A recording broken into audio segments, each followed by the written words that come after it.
And we're back after the long hiatus of the HCS with my first, as we said, the outsider guest of the 1v1 podcast. I got Mr. Saint with me today. How are you, man? I'm good, brother. How are you? Good, good. Probably gonna tune into your stuff here after tonight. I Oh, might that put this right up after. So give them a little bit of background on, the Saint. Like what org are you an owner of? Give them a little bit of the background. yeah, for sure. I'm Saint. Real name's Ian. Uh, I am the owner and CEO of the Philadelphia Warhawks, um, a team based out of Philadelphia, Pennsylvania, but members from pretty much all around the world. Um, I'm 40, so I'm the old head.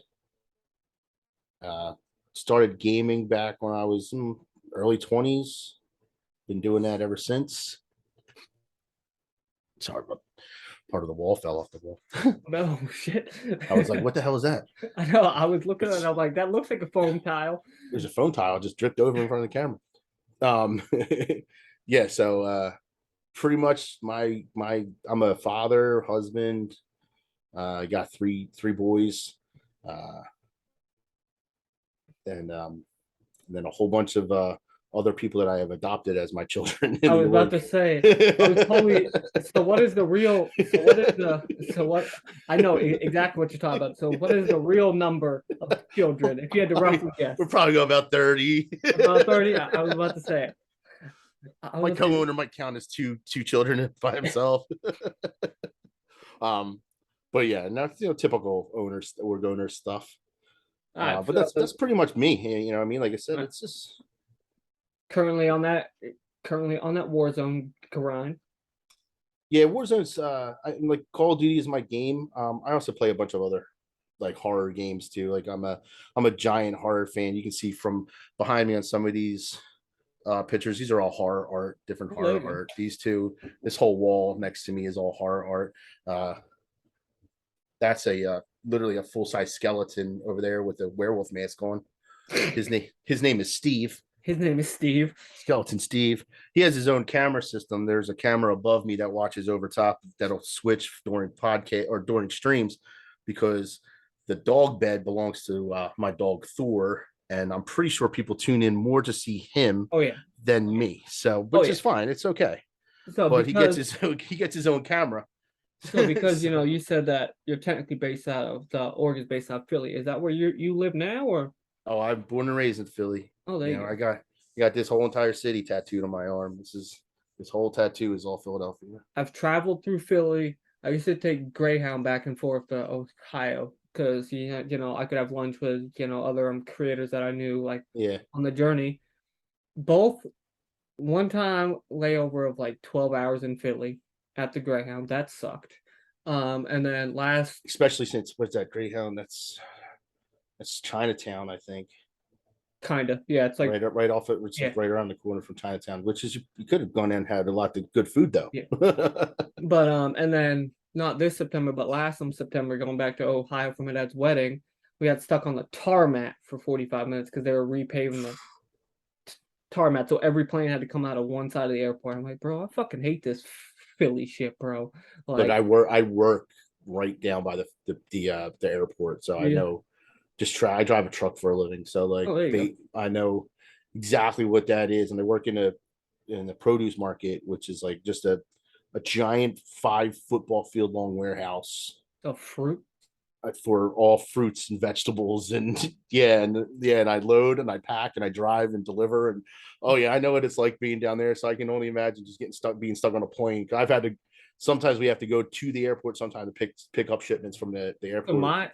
So the really big question is, how often do you guys throw an orange at each other? Every second.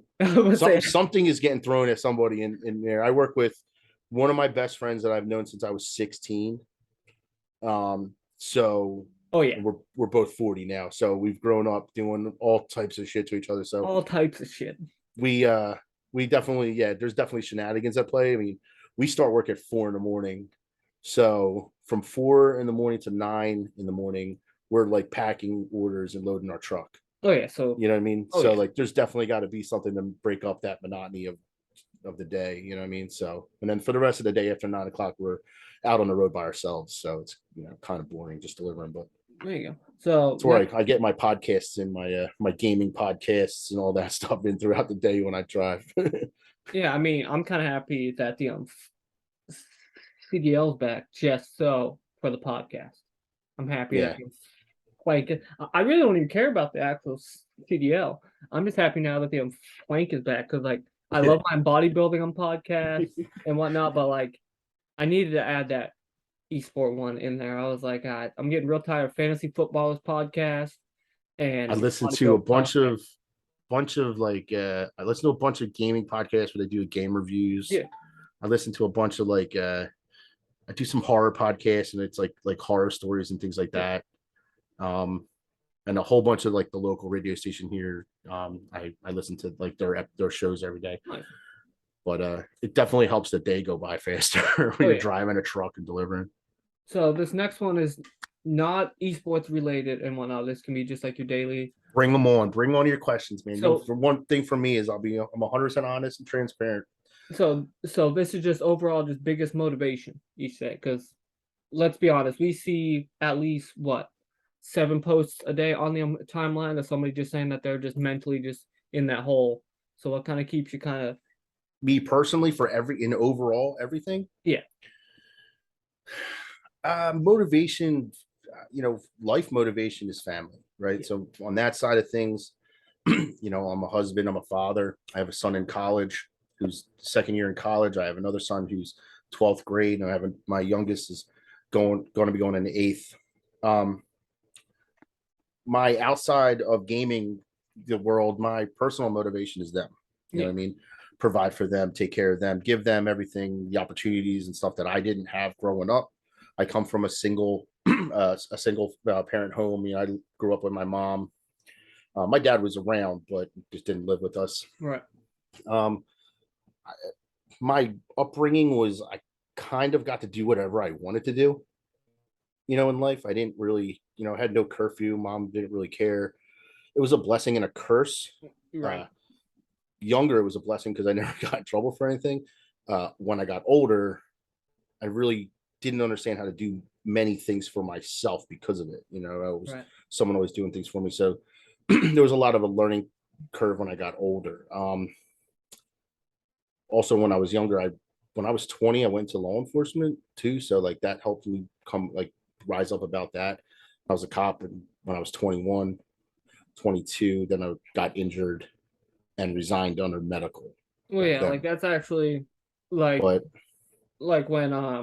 when a lot of people ask, because like my other owner, he really doesn't check Discord that often and whatnot, but like he's literally my IRL duo. Like we actually, IRL as of officially in October, we finally met. His wife set it all up. He had no idea. But like I used to do like a 24-hour stream for my birthday, and this was back when I was just straight like on the grind, crack addict, not literally, but like I had done my 24, went to bed for like 4 hours, got back up. This was back when like ranked was fun, so like Black Ops 4. I was about to say, yeah. Yeah. So like I literally found him in a random lobby, and he was live. We followed each other, just started just shooting the shit and whatnot. Well, he's a CO in New Hampshire, and they can't keep enough people. So he's always on that overtime. Like I pretty much had to force him and tell him he was like, at first I was like, all right, so we're going to do like a 80-20 split. And he's like, no. And I'm like, fine, here. And he's like, I'll take 5%. That's my final offer. I'm like, I fucking hate you. Okay. He's like, bro, he's like, I literally don't. So you're finding all the good ones, right? You're finding all the people that are like, they that are showing you like they want to be a part of something, and that's hard these days. Well, yeah, because like even though we'll go into this whenever I officially do my episode, the long-waited episode of of the Soren. Well, so we officially launched like 2 years ago, and I was living with my ex and her 2 kids. Well, she's always that 1 in a million on shit to go wrong. I feel you on that. So she used to be like really big. So she had her first 2 surgeries, yada yada yada. That was before I met her. So she went and got her skin removal one done. while the stitching, this was like I had finished like doing all of the planning, working on picking up the people I wanted and whatnot. Where I'm starting like to schedule tweets and stuff. While the stitching came loose on the inside. So she seized in our bedroom. This is during COVID. So like none of us could be at the hospital and shit. We were living like phone call to him, phone call, because she pretty much almost like bled out. I'm over here like, bro, I think I'm just gonna hang this shit up. I still remember his exact text to me, stop being a soft bitch. Like, thanks, boo. He's like, bro, because you know damn well when she comes home, because like she didn't understand this shit, but like she's like, well, if you're passionate about it, do what you want to do. She's like, you know damn well she's gonna kick you in the neck if she finds out because of her. You just was like, fuck it, I don't want to do this shit. So, oh yeah, at that point, I'm like, God, so you're taking some form of this, and he's like, I don't want it. I don't give a shit. Like, here you go. Like, without you, this doesn't get off the ground. Like, plain simple. So the next one, the biggest influence inside of gaming, we'll do the first half. So it could be like your favorite content creator and owner you look up to. Well,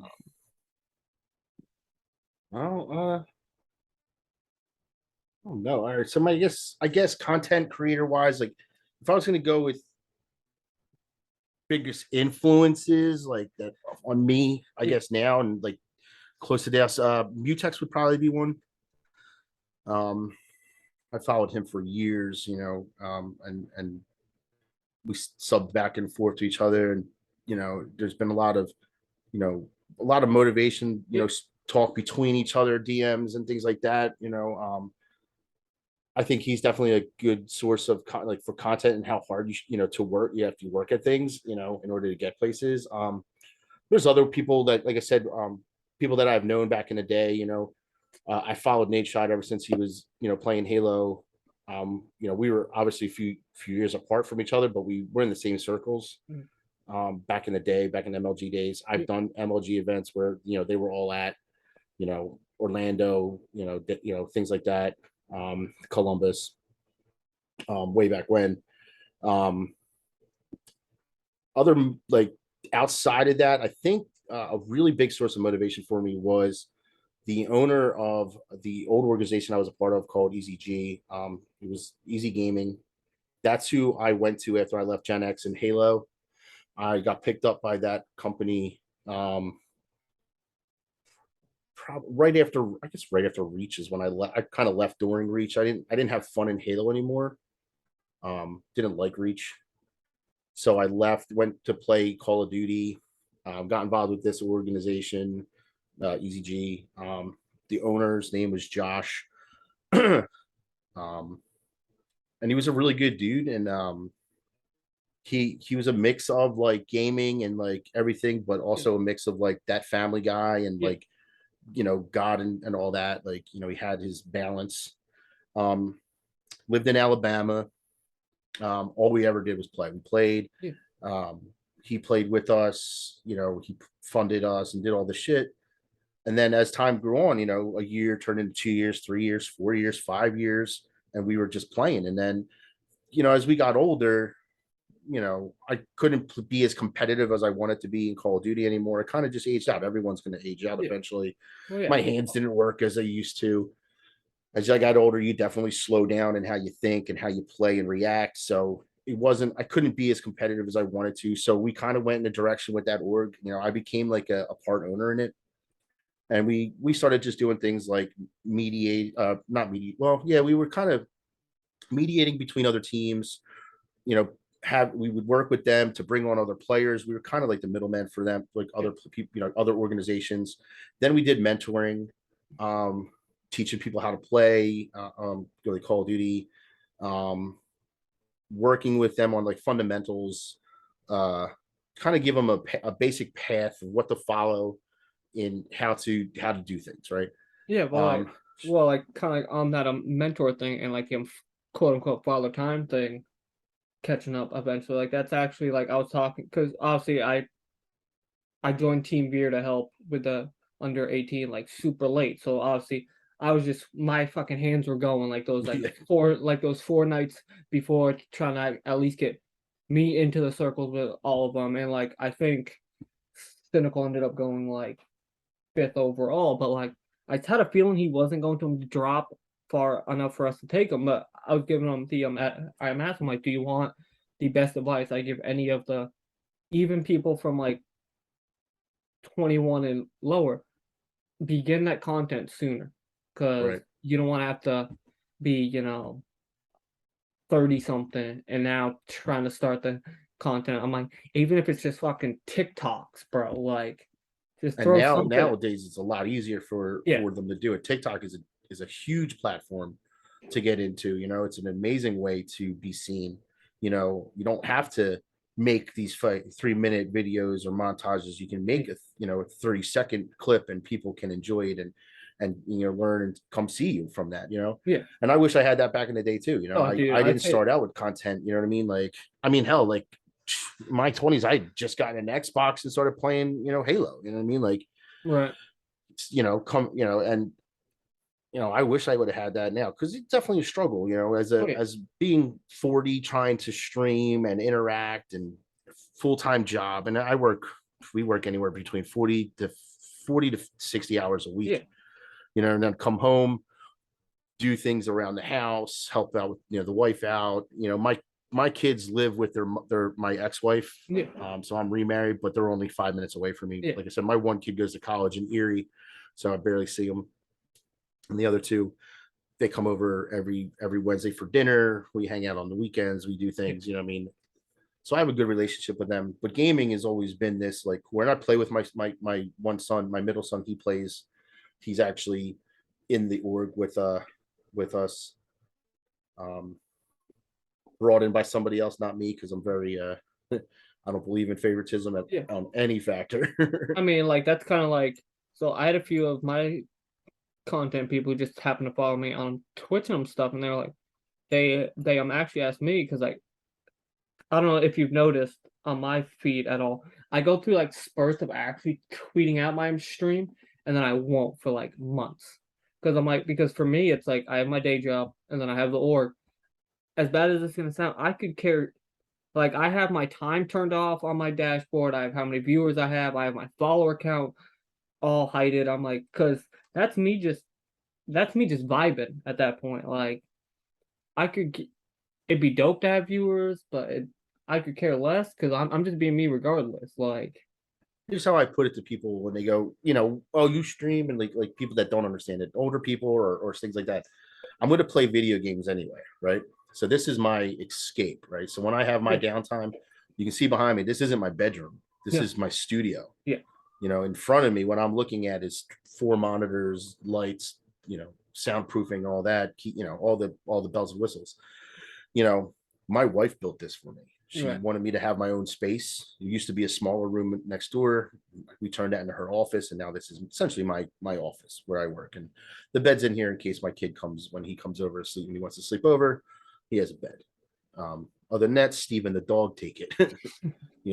But she wanted me to have a space, and she wanted me to continue to do the things that I like to do, because everybody needs their downtime. Her things is watching, weird Kardashian shows and things like that, and reading books, and that's fine. That's her thing. She wants to come home from her hard day and relax, and that's her thing. And gaming is my thing, and like, I started gaming back on an Atari, moved up to Nintendo, Sega, all those things, and finally now I'm PCs, and like, this is my escape. So I'm going to do that regardless whether I stream or not. So why not just stream?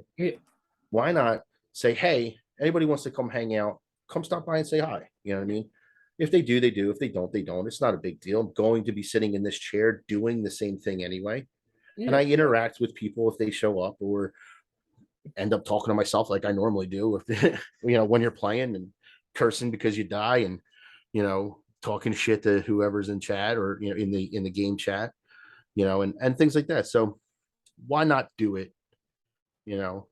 You never know what could happen. All it's going to take is 90% of the time, it takes one viral moment, one clip. Well, one thing to be seen for you to for the course of your gaming life to change.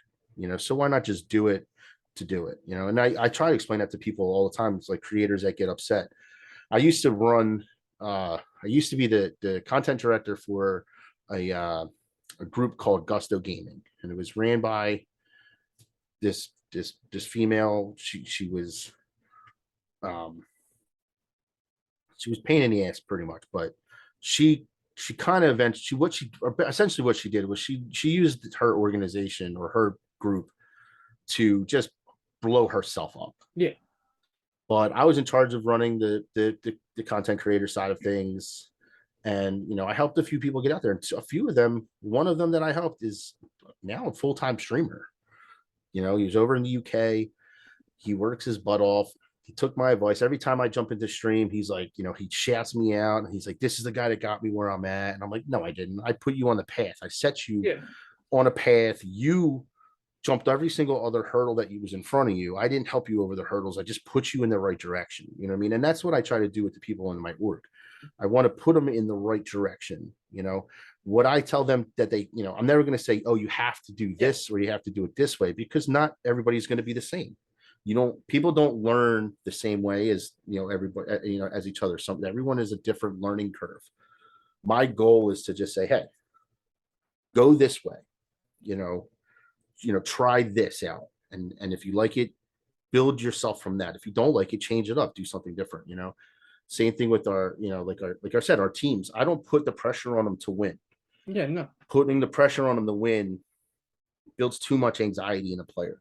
I know that coming from a player's standpoint, you know. So I have most of my guys for our COD team are from Canada. They come down from Canada to go to the events. Yeah. And I just tell them to go have fun. You know, we're going to put this money out for you. I'm not going to be mad if you lose. Just go have fun. You know what I mean? Go out there, enjoy the moment, be in that moment. Not everybody in the gaming industry gets to do that. You know, go have fun, make memories, you know, and do it while wearing my jersey. You know what I mean? Right. And representing. Well, like that's kind of like, this. So like my last event before Orlando was so before my grandma passed in 2015, she pretty much told me, well, just make sure that you promise me, no matter even if my dad is being an asswipe about my goals, to like keep on pushing whatever I want to do. Well, me and a bunch of my buddies were just at like a local Ohio land. When my dad called me and was like, hey, just so you know, here's the number to Graham's hospice, because my buddies paid for everything. This was like my birthday gift from them. And I was like, yeah, cool, I'll call her, you know, when I get back to town and shit. Well, she ended up passing away without me being able to say goodbye and shit. So I pretty much took like the long hiatus from going to events up until like literally this September. And one of the players, I kind of got talking during dinner, and he just lost somebody like in July, and he knew that I had the Polaroids of my grandma's grave, a picture of me and my little sister and stuff in my wallet. And I think it was going into losers round 2. He turned around and asked like, hey, so like, you mind if we put the Polaroid next to my setup? I put that down and I texted my general manager. I'm like, I'm trying so hard not to fucking cry right here, right now. Like, and then like, of course, it gets even worse. I was talking to just like a few just Halo people, like they were just kind of asking about like thieves at the event when they were sitting down getting ready to get ready for losers round 3, which we end up losing. But like he turns around and like taps me on the shoulder. And he's like, you know that we can't keep on doing this without him. Grandma, right? I'm like, motherfucker, bro. Like, god damn it. Like, are you trying to make me cry right here on fucking like right here, right now? Come on. God damn it, bro. Well, no, like, because like he went to a different team. Like after some of the people who he was teaming with, they just decided not to. When I saw that he has been in scrims against my current team, I was like, you do realize when I see you in Charlotte, like you're getting a hug, right, bro? Like you're still family, like until the end of the day. Like that's the biggest thing. Like as bad as this is gonna sound, I mean, you kind of know, you quote unquote kind of have like a blacklist on people who leave who they've pretty much burnt that bridge. Like if they came back, you're never gonna be like, oh yeah, like I think ours max might have like 4 people on it right now. Like I think everybody needs to have a blacklist. I think there's people out there that want to take advantage of the generosity that orgs give, especially small orgs. Yeah. My thing is I promote this family environment, and people go like, "Oh, everybody goes that." No, mine is a family environment. It's you're welcome here if you want to. You're here. We don't have these giant rule sets of like, oh, you have to be the best of this or this, or you have to hold this. We ask that when we bring content creators that they're at least affiliate, because at least then at affiliate we know they're trying. Yeah. They're doing something.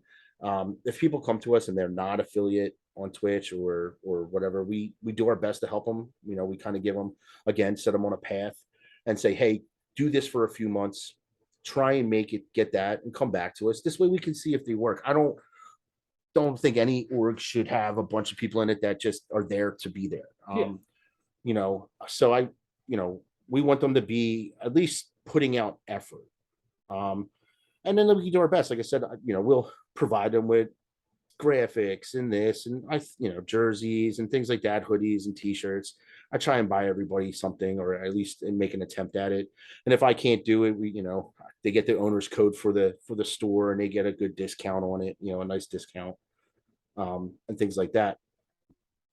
But like I believe in second chances a lot, and sometimes I give third and fourth chances, but I don't have a revolving door. You know what I mean? So once you hit a certain point and you leave and come back and leave and come back, it's just no more for us. You know what I mean? Like, hey, I want you to succeed. I hope you succeed. I'm going to root for you to succeed, but you're not going to succeed here. And I have 3 rules in life that I follow, and I've always followed them. Don't mess with my money. Don't mess with my family, and don't ever question my loyalty. Well, yeah, like at the end of the day, like especially like that loyalty one, as bad as it sounds, like that's because obviously, like sending these teams to these events, like me and you were talking beforehand, it's like a 1 in a million that you get that money back. So like the money one, I can kind of like give a little bit of leeway when it comes to certain things, but like the second that somebody burns that loyalty, you're like, yeah. Well, the money wise, like the messing with the money part's not essentially going and losing or anything like that. I had a teams lined up to go to a LAN in New York. I'm not going to say names. Well, yeah, obviously. Who they are. But at the last minute, they turned around and they tried to be like, dictate who was going to go. They wanted to drop a player. They wanted to put another player in. The player that they wanted to put in had some sus background about cheating. That's not who I represent. Yeah. And at the last minute, they were like, all right, well, F you. Right. And the money with the team pass was already paid. Jerseys were already bought. So it was, $600-700 invested. Things were being shipped, all this stuff. And they're just like, well, forget you. We're not coming with you. We're not going to play for you. So eventually, I ate the jersey money. I was able to get a half refund on the jerseys, which was cool. I got some money back. Yeah. And I sent a team in place of them, which ended up getting me second place at the event. Hey, anyway, there you go. Because I sent Profizi. Yeah. But I had to send a former pro player to do it. You know what I mean? Yeah. But I don't want to do that. I want to send a home team. You know what I mean? So like right now for Raleigh and for like Boston, I get 5-10 DMs every day in the DMs saying, hey, we want to represent you in, Raleigh, or we want to represent you in Boston, blah, blah. And I'm like, listen, I have an in-house team. This is who's going to these events. Sorry guys, thank you, good luck.